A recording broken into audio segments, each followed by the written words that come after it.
الحمد لله نحمده ونستعينه ونستغفره ونستهديه ونتوب إليه ونعوذ بالله من شرور أنفسنا من سيئات أعمالنا من يهده الله فلا مضل له ومن يضلل فلا هادي له أشهد أن لا إله إلا الله وحده لا شريك له وأشهد أن محمدًا عبده ورسوله يا أيها الذين آمنوا اتقوا الله حق تقاته ولا تموتن إلا وأنتم مسلمون يا أيها الناس اتقوا ربكم الذي خلقكم من نفس واحدة وخلق منها زوجها وبث منهما رجالا كثيرا ونساء واتقوا الله الذي تساءلون به والأرحام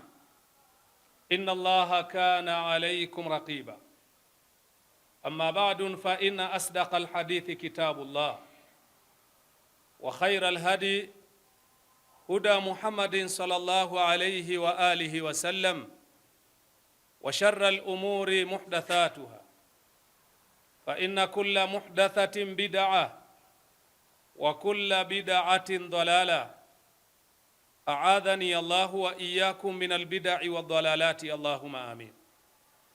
إخوة الأفاضل، أولا أوصيكم ثم أوصي نفسي بتقوى الله سبحانه ولقد فاز ونجى المتقون.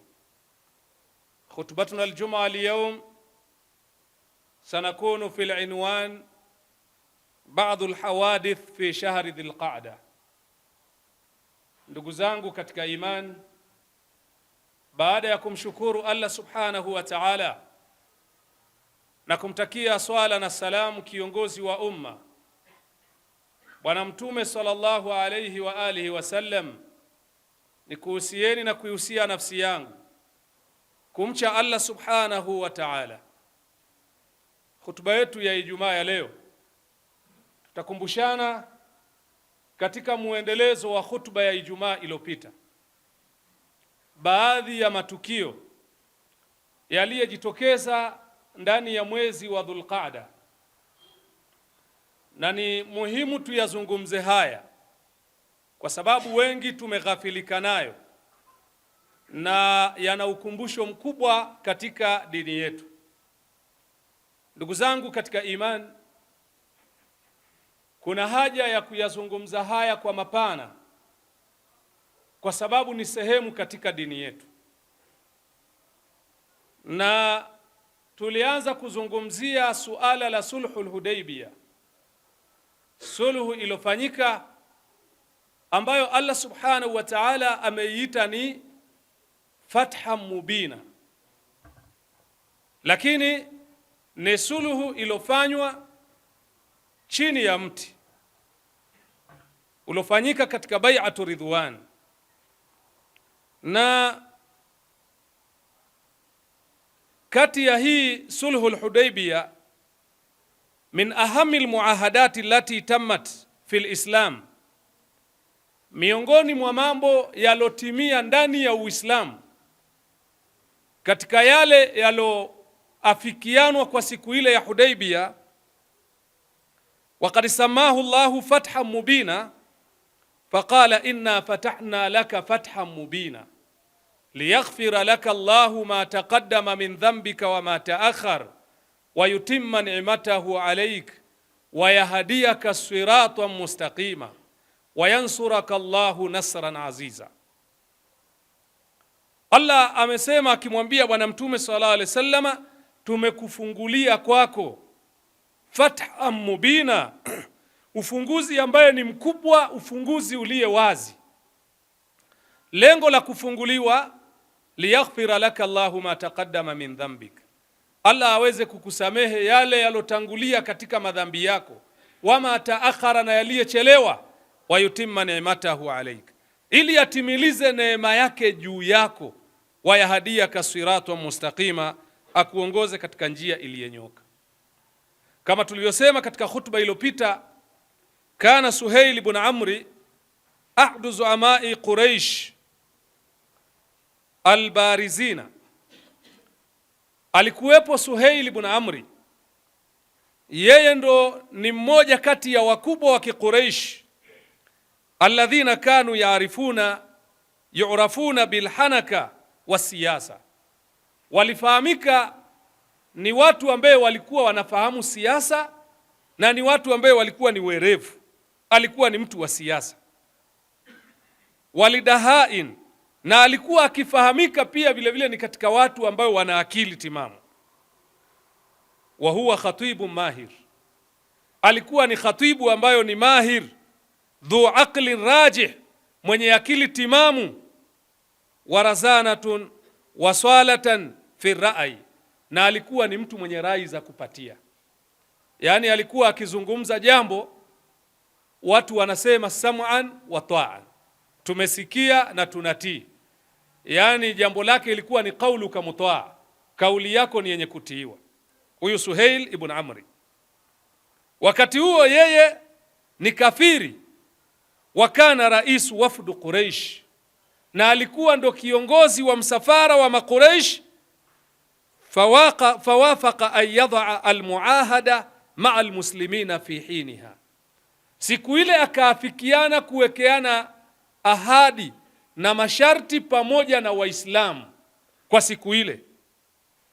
Baada ya kuafikiana na hilo, wa inda wad'i sighatan nihaiya lilmuahada, walipoanza kuweka yale maandishi ya mwisho katika ahadi ile, wakitabatuha, na waweze kuyaandika ya thibiti, litakuna nafidhatan wa mafuulatan rasmiya, ili yawe ni yenye kutekelezwa na kila mmoja ayafuate masharti hayo moja kwa moja. Hadatha khilafun baina alwafdain, ikatokea khilafu baina ya makundi mawili. Khilafu ikatokea kubwa, ala baadhi an-niqat, kwa baadhi ya nukta za kuandika. Kada ayathira siyara hadhihi al-ittifaqiyya, ilikaribia muafaka ule uliokuwa unafanywa baina ya mtume na Quraish, ulikaribia kukatika, kwa sababu walitofautiana katika uandishi wa yale masharti. Na wakataba bunudu sulh al-Hudaybiyah, wakatibu bunudu sulh al-Hudaybiyah kana Ali ibn Abi Talib radhiyallahu ta'ala anhu. Mwandishi wa zile nukta zilizokuwa zikisemwa au masharti yalokuwa yakisemwa alikuwa ni Ali ibn Abi Talib, katika masahaba wa mtume sallallahu alayhi wa alihi wasallam. Waqad amarahu sallallahu alayhi wasallama bikitabati alwathiqa, mtume alimuamrisha Ali ibn Abi Talib aandike yale waliokuwa wakiafikiana, haithu amla alayhi bismillahir rahmanir rahim, akaandika kwenye ule mkataba juu yake bismillahir rahmanir rahim. Alipoanza kwa bismillah, walakin Suhail ibn Amri mumathilu Quraish, Suhail ibn Amri ambaye alikuwa ni muwakilishi wa Quraish, i'tarada dhalika wa talaba kitabata bismika Allahumma wa qala nahnu la na'rifu ar-rahman, akakataa akasema andika bismika Allahumma, wala usiandike bismillahir rahmanir rahim, kwa sababu sisi hatumjui Rahmani ni nani na Rahimu ni nani, hatumjui. Akakataa. Faamarahu an-nabiy sallallahu alayhi wasallam bimuhwi al-ula wa kitabati ath-thaniya, bwana mtume akamwamrisha Ali ibn Abi Talib, akamwambia futa hilo jina la kwanza uloandika bismillahir rahmanir rahim, andika la pili ambalo bismika Allahumma.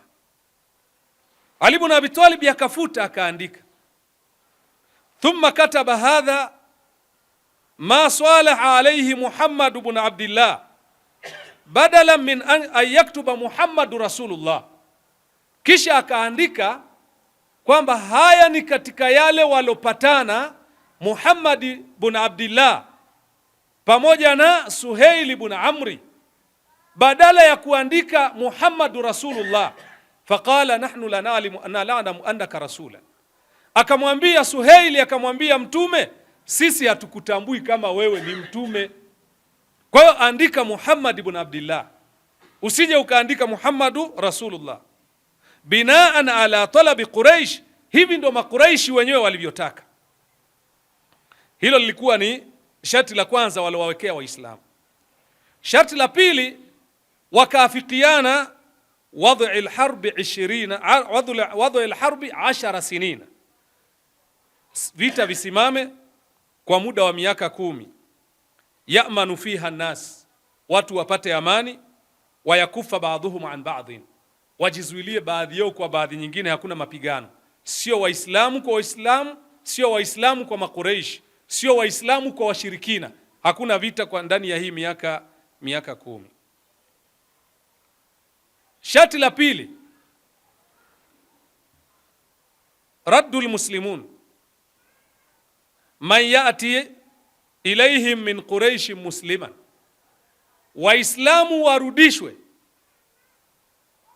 pale watakapokuwa wanaenda kwa mtume kutoka kwa Makuraishi. Wakienda kwa mtume kusilimu, warudishwe huko huko kwa Makuraishi, warudishwe.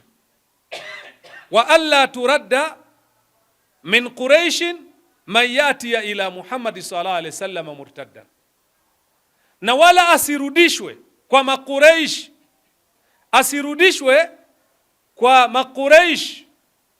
Yule atakayeenda arudishwe kwa Makuraish, yule atakayeenda kwa mtume kusilimu arudishwe kwa Makuraish.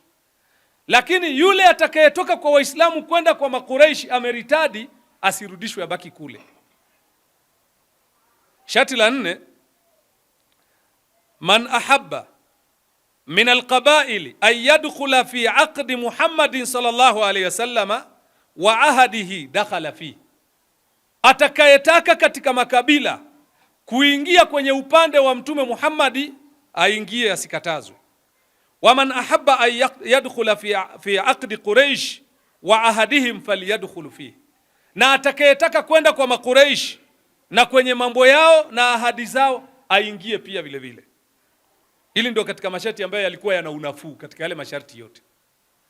Hili ndio lilikuwa lina unafuu upande wa mtume sallallahu alaihi wasallam peke yake, lakini haya yote yalikuwa ni dhulma. Sharti la 5, yarji'u an-nabiy sallallahu alaihi wasallam an Makkah ama, bwana mtume arudi asiingie Makka, arudi tena Madina kwa mwaka huo. Fala yadkhulaha, asiingie Makka, ala an yauda al-aam al-qabil, arudi kwa mwaka ujao. Mwaka huu hakuna kuingia, rudi, utakuja mwaka ujao. Na katika sharti hili watadhammana hadha alband baadhi at-tafasil, ilifungamana na baadhi ya ufafanuzi wa haya yafuatayo. Minha an takhruja Quraish min al-harami liyadkhula an-nabiy sallallahu alayhi wasallam wa ashabahu, mwaka huo atakayekuja mtume kuingia Makka, Makuraishi watatoka katika ile nyumba ya Makka, ile haram, watatoka pale kwenye ule msikiti. Mtume ataingia na maswahaba zake, wayamkutha fihi 3 layali, atakaa ndani ya Makka pale haram, atakaa siku 3. Wala yadkhula bisilah, asiingie na silaha, yani waingie pasina silaha, lakini muda wa kukaa pale ni siku 3, waondoke. Makuraishi watawaachia kwa muda wa siku 3. Sharti la 4, sharti la 6, tarku almuakhadha bima taqaddama baina alfariqain min asbab alharb wa ghayriha, kutoadhibiana kwa baadhi ya yale yalotangulia kati ya makundi yote mawili kwa sababu yoyote ile, kwamba kweli tulikosana lakini hakuna kuadhibiana tena, yale yamepita. Usije ukamwadhibu Mquraish ukamwadhibu Muislamu, wala Muislamu kumwadhibu Mquraish kwa yale yote yalopita, hata kama tumekufanyiani mabaya, msije mkarudisha. Wa muhafadhatu ala sulhi, na kuhifadhi ile sulhu. Wa taakidi ala dhalika biman'i ma yuaddi ila ruju'i alharbi baina alfariqain, kutilia mkazo kuzuia yale yote yanayopelekea kwenda kupigana tena baina ya makundi mawili. Faqala Umar ibn Khattab radiyallahu ta'ala an lima fi al-bunud min dhahirihi at-tanasulati kathira. Umar yakasema baada ya kuyaona haya masharti yako katika hali hii na mtume amekiri mambo ambayo yana dhulma ndani yake kwa muonekano, akamwambia bwana mtume sallallahu alaihi wasallama, alasna ala alhaqi ya Rasulullah. Umar akamwambia bwana mtume, sisi hatuko kwenye haki? Kwa nini tunafanyiwa haya? Alasna ala alhaqi ya Rasulullah wa hum ala albatil, sisi hatuko kwenye haki ewe mtume wa Allah na wao wako kwenye batil. Maneno haya ya Umar kumwambia bwana mtume sallallahu alaihi wasallama, lam yakun i'tirad Umar shakan fil haqq, si kwamba Umar alikuwa anashakia kwenye haki, la hasha wakal, bal kana istikshafan lilhikmati min wara'i sulhi, bali Umar alikuwa anataka afahamu baada ya suluhu hii hikma yake ni nini, ewe mtume, kinachofuatia nyuma ya suluhu hii ni nini? Mbona haya yanaonekana yote ni masharti ya dhulma? Wa hirsan ala izzati lilislam, na Umar alikuwa na pupa juu ya ushindi wa Uislamu. Haithu saala, pale alipojiuliza, falima nu'ti dania fi dinina idhan, kwa nini tuwape watu tujionyeshe sisi ni madhalili katika dini yetu na wakati Uislamu ni dini ya izza? Falillahi li'izzatu wa lirasulihi wa lilmu'minin, Uislamu ni izza, kwa nini tuonyekane kwamba sisi ni madhalili kiasi hichi? Radda nabii sallallahu alayhi wasallam biyaqini, bwana mtume sallallahu alayhi wasallam akamjibu Umar akiwa na yaqini kwenye moyo wake, akamwambia, inni rasulullah, mimi ni mtume wa Allah, wala yudhi'ani Allahu abadan, Allah hawezi akanipoteza hata mara moja, Allah hawezi akanipoteza. Mubayyinan anna ta'ata Allahi wa rasuli, akibainisha kwamba kumtii Allah na mtume wake wajibatun, ni wajibu, hata lau khafa al-amru dhahiruhu, hata kama ukiyatizama lile jambo linaingiza woga kwa dhahiri yake, lakini kumtii Allah na mtume wake ni wajibu. Hili lilikuwa likionyesha hivi. Ndugu zangu katika imani, kuna abrazu thamarati sulhi al-Hudaybiyah. Baada ya masharti haya kuna matunda yaliyojitokeza ndani ya sulhu al-Hudaybiyah. Pamoja na hivyo, manake hata hii sulhu haijachukua muda mrefu sana. Ilivyo kawaida ya makafiri na washirikina ni kuvunja ahadi.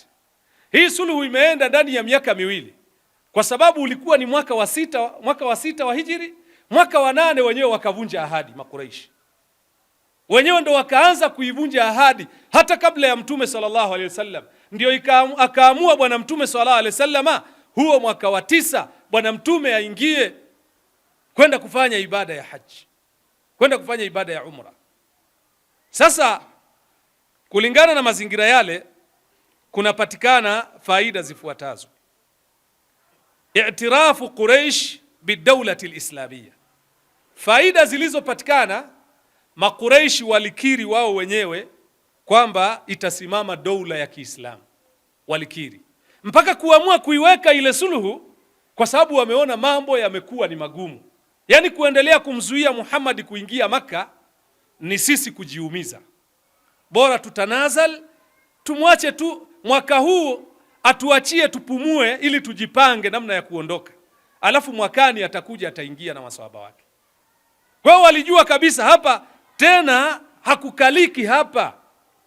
Fa asbahati Quraishi ta'tarifu bilmuslimina ka quwwati alaskariya, Makuraishi wakawa wanatambua juu ya Waislamu kwamba Waislamu wana nguvu ya kijeshi, wa siasia, na nguvu ya kisiasa, wadhatu siyadati walqada, na pia ni watu wenye uongozi, na pia vile vile wenye kanuni za uongozi.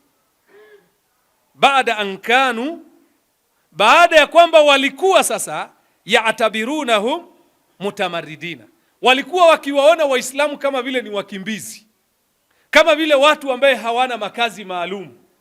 Hasa wanaona hapa sasa hichi kinachokuja, Waislamu wamepata nguvu ya kisiasa, nguvu ya kijeshi, nguvu ya uongozi, pia vile vile wamepata na kanuni za kuongoza, washakuwa nazo. Hiyo ni faida ya kwanza. Faida ya pili, intishari alislamu sari'an. Uislamu ulienea kwa haraka sana baada ya sulhul Hudaybiyah. Kwa nini? Kwa sababu baada ya ile sulhu, miongoni mwa yale maafikiano kwamba watu waishi kwa kuchanganyikana, pasina Mquraishi kumkimbia Muislamu wala pasina Muislamu kumkimbia yule Mquraishi, pasina mshirikina kumkimbia Muislamu wala Muislamu kumkimbia mshirikina. Watu wakaishi kwa kuamiliana, kufanyiana biashara, kwa kukaa wakapiga story. Waislamu wakapata fursa nzuri ya kuwalingania washirikina. Hii ilikuwa ni faida kubwa sana. Kwa hiyo suluhu hii ilileta tija kubwa katika upande wa da'wa, wa kadhalika wa adamil khawfu baina almuslimin. Ilileta tija kubwa katika upande wa da'wa na kuondoka khaufu baina ya Waislamu. Thalithan, atafarrugh lid'awati waljihad. Bwana Mtume kujiweka sawa kwa ajili ya ulinganizi wa kidawa, lakini pia kujiandaa kisawasawa katika masala ya jihad. Na faida nyingine iliyopatikana, tamhidu tariqi li fathi Makkah. Hii ndo suluhu ilofungua njia ya kuingia katika mji wa Makkah. Hii ni suluhu pekee ilofungua njia ya kuingia Makkah kwa Mtume sallallahu alaihi wasallam. Kana hadha sulhu fathan. Hii ndo ilikuwa ni sulhu ya ufunguzi haqiqiyan wa kweli kweli, bishahadati alquran, kwa ushuhuda wa Quran, haithu mahada at-tariq li fathi Makkah fi al-aam al-thamin, baada ya kwamba ilifungua njia ya kufunguliwa kwa Makkah katika mwaka wa 8. Faida ya tano, kasru shaukata Quraish, kuvunja ule mwiba wa Makuraish, wa naqsi quwwataha, na kupunguza nguvu zao. Dhahara dha'fu ala alquraish, maudhaifu ukadhihiri kwa Makuraishi. Watasaghara duna almushrikina walmunafiqin, na wakaonekana ni wadogo baina ya washirikina pamoja na wanafiki kwa ujumla. Kwa hiyo wakaonekana ni watu ambao ni wadogo sana, wala hawana chochote cha kuweza kufanya kwa Waislamu tena. Faida nyingine, hurriyatu da'wiyya, uhuru wa kidawa. Baada ya Mtume alikuwa akifanya dawa kwa siri, akilingania kwa siri, kama alivyoambiwa na Allah subhanahu wa ta'ala, wa andhir ashirataka alaqrabin, waonye jamaa zako wa karibu. Akawa analingania usiku wakati watu hawaoni. Lakini leo Bwana Mtume sallallahu alaihi wasallama anasimama akiwa ana uhuru wa kulingania, wala hakuna wa kumzuia. Asbaha min almumkin lilmuslimina ad-da'wata al-islamiyya fi qalbi Makkah wa jaziratu al-arabiyyatu ala kamiliha. Waislamu wakaanza kulingania Makkah na jaziratu al-arabi kote, wakiwa na uhuru mkubwa sana katika ulinganiaji. Ndugu zangu katika iman, tumuombe Allah subhanahu wa ta'ala maghfira, tukiwa tunataraji yeye ndo mwenye kujibu. Alhamdulillah wa kafa, thumma salatu wassalamu ala khairil anbiya'i al-mustafa wa alihi wa sahbihi wa man wala, amma ba'd. Uswikum maratan thaniya thumma uswi nafsi bitaqwa Allah subhanahu wa laqad faza wa najal muttaqun. Wa tusamma al-Hudaybiyah al-ana, sehemu ya Hudaybiyah hivi leo inaitwa Shumaisi, ikiwa wabiha masjidu Ridwan alladhi banahu sultanu al-Uthmani Mahmud.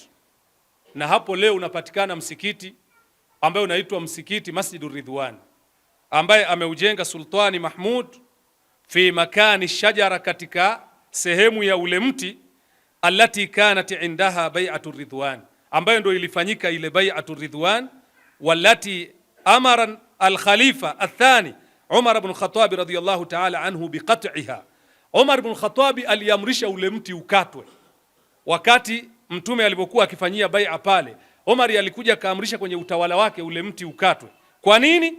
Lamma khafa ayaftatina alnasu biha, baada ya kuogopea kwamba watu wataanza kuuabudu ule mti. Watu wakauadhimisha mti ule, wakawa wamekaribia kuuabudu badala ya kumwabudu Allah subhanahu wa ta'ala. Umar kwa saddu dhari'a, kwa kuondosha yale madhara, akaamrisha ule mti ukakatwa. وقد قال النبي صلى الله عليه وسلم لأصحابه في أعقاب هذا الصلح. Bwana Mtume akawaambia maswahaba zake nyuma ya suluhu hii, lan taghzukum Quraishi ba'da amikum hadha, kuanzia leo makureishi hawatakupigeni vita, walakinnakum taghzunahum, lakini ninyi ndio mtakuwa mnawapiga wao. Kuanzia leo makureishi hawana tena shauka kwenu ninyi, mmeshawavunja ule mwiba wao, ninyi ndio mtakuwa mnawapiga wao. Kuna mambo ya kuzingatia katika hii sulhu, ni thika na imani ya Abu Bakar Siddiq radhiyallahu ta'ala anhu ala rasuli.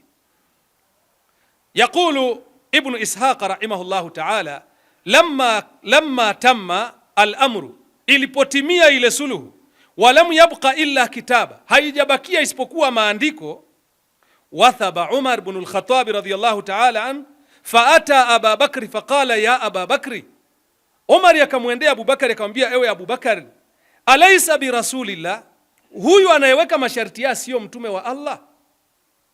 Qala Abu Bakari bala, Abu Bakari akamwambia huyu ni mtume. Qala awalasna bilmuslimin, Umar yakamuuliza Abu Bakari, sisi sio waislamu? Qala bala, Umar yakamjibu Abu Bakari akamjibu Umar akamwambia ni waislamu. Qala awalaisu bimushrikina, hawa sio washirikina hawa? Abu Bakari anajibu bala, ni washirikina. Qala fa'ala ma nu'ti daniya fi dinina, kwa nini tunawapa watu nguvu alau sisi tunachukua udhaifu kwenye dini yetu? Qala Abu Bakari akamjibu Umar akamwambia, ya Umar, ewe Umar, ilzim, lazimiana na masharti haya. Ayu la tahudda an tariqi, usije ukavuka njia yake. Fa inni ushhidu annahu rasulullah, mimi nashahadia huyu ni mtume wa Allah. Qala Umar wa ana ushhidu kadhalik, wa ana ashhadu kadhalik, nami nashuhudia kwamba ni mtume wa Allah, lakini mbona haya masharti yako hivi? Thumma ata Umar ila rasulillah, Umar yakaenda kwa mtume sallallahu alaihi wasallam akamuuliza maswali haya alomuuliza Abu Bakar, na mtume akayajibu maswali yote kwamba kweli mimi ni mtume, sisi ni waislamu, wao ni washirikina. Akamjibu yote kama alivyojibu, lakini mwisho akamwambia, inni a'lamu anna Allaha la yudhi'ani, mimi natambua Allah hatonipoteza katika hili. Hadha mawqifu min Umar ibn al-Khattab radiyallahu ta'ala anhu, mawqifu rajulin ghayuri ala dini. Msimamo wa Umar ibn al-Khattab katika majibazano haya si kwamba anampinga bwana mtume sallallahu alaihi wasallam, ni msimamo wa mtu mwenye wivu na dini yake. Mtu mwenye wivu na dini yake, alikuwa na wivu. Wa yuridu an ya'rifa limadha aqdama ar-rasulu ala hadha al-amru alladhi dhahiruhu dhulmu, alikuwa anataka kujua kwa nini mtume akubaliane na mambo haya ambaye dhahiri yake ni dhulma. Wa kathiru min almuslimina kanu ala hadha ar-ra'i, na waislamu wengi walikuwa kwenye rai hii, na hili lilikuja likathibitisha dalili yake baada ya mtume sallallahu alaihi wasallam kuwaambia, hapa nyoeni, chinjeni, turudi zetu Madina. Faabau ayafalu, maswahaba wakakataa, wakaendelea kukaa, hakuna anayenyoa wala wakuchinja, wanamtizama tu, wanamtizama bwana mtume sallallahu alaihi wasallam. Fadakhala ala zawjatihi, bwana mtume akaingia kwa mke wake Ummu Salama. Fa akhbarahu bima jara bainahu wa baina sahaba, akamueleza yale yalopita baina yake yeye na masahaba, na waambia masahaba wachinje hawataki, wanyoe hawataki. Ummu Salama akamwambia, tafuta kinyozi, kaa pale unyolewe, alafu uchinje kichinjwa chako, wenyewe watachinja pia. Bwana mtume akatafuta wa kumnyoa, akatoka nje akaanza kunyolewa kichwa chake, akamaliza akachinja kichinjwa chake. Maswahaba wote wakaelekea wakachinja na wao wenyewe. Ma kana limu'minin wala mu'minan idha qada Allahu wa rasuluhu amran an yakuna lahumul khiyaratu min amrihim, haikuwa kwa muumini wa kiume wala muumini wa kike, Allah na mtume wake wakihukumu jambo, mtu akawa na khiari katika amri ya Allah subhanahu wa ta'ala wala amri ya bwana mtume sallallahu alaihi wasallam. Akhiran, mwisho kumalizia maneno haya, huyu bwana mtume sallallahu alaihi wasallam baada ya kuambiwa na Makuraishi, watakaye silimu wakaja kwenu warudisheni kwetu, watakaye ritadi wakaja kwetu hatuwarudishi. Bwana mtume alitekeleza masharti haya. Faradda minhum, akawarudisha katika hao ambaye walisilimu kutoka kwa Makuraish wakaenda kwa mtume, alikuwa Abu Jandal ibn Suhail. Alisilimu akaenda kwa mtume, mtume akamrudisha kwa Makuraish. Mwingine alikuwa ni Abu Basira, alisilimu akaenda kwa mtume, mtume akamrudisha kwa Makuraish. Akawarudisha hawa qailan, akisema hivi, ya Aba Jandal isbir wahtasib, ewe Abu Jandal subiri, nahitaji taraji malipo kwa Allah. Fa inna Allaha ja'ilun laka, Allah ni mwenye kujalia kwako wewe, waliman ma'aka, na wale mlio pamoja naye, minal mustadhafina, katika wale madhaifu, farajan wa makhrajan, atakujalieni faraja na mahala pa kutokea. Inna qad aqadna bainana wa bainahum sulha, sisi tumeweka baina yao na wao sulhu. Wala akuna awwalu man ya'tathira as-sulh, wala nisije nikawa mimi ni wa mwanzo kuivunja sulhu. Ukapita mwaka wa 7, mwaka wa 8 wenyewe Makuraishi wakaivunja sulhu. Walipoivunja sulhu, bwana mtume sallallahu alaihi wasallam akaamua kuingia Makka na akaenda kaifungua. Akiifungua ile Makka, akiisoma aya wa qul jaa al-haqq wa zahaqa al-batil innal batila kana zahuqa, imekuja haki na batili na imeondoka, hakika batili ni yenye kuondoka.